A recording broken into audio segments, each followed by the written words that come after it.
Getting walls with an uneven sheen after painting is super annoying, but you can totally fix it by knowing the right way to paint and prep your walls.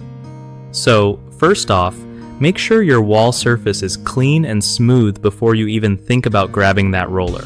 Patch any holes or cracks with some spackle and sand it down until it feels nice and even.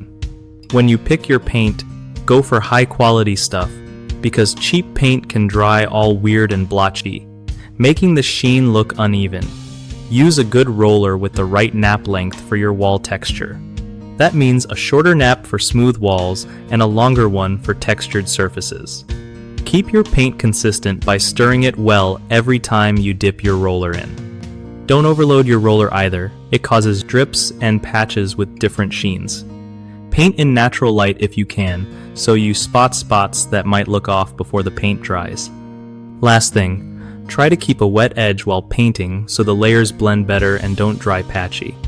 One of the biggest issues with uneven sheen after painting is not prepping the walls properly.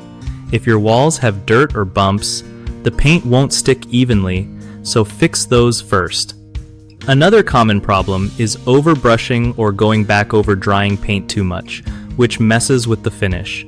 Just roll steadily and don't keep brushing once the paint starts to set.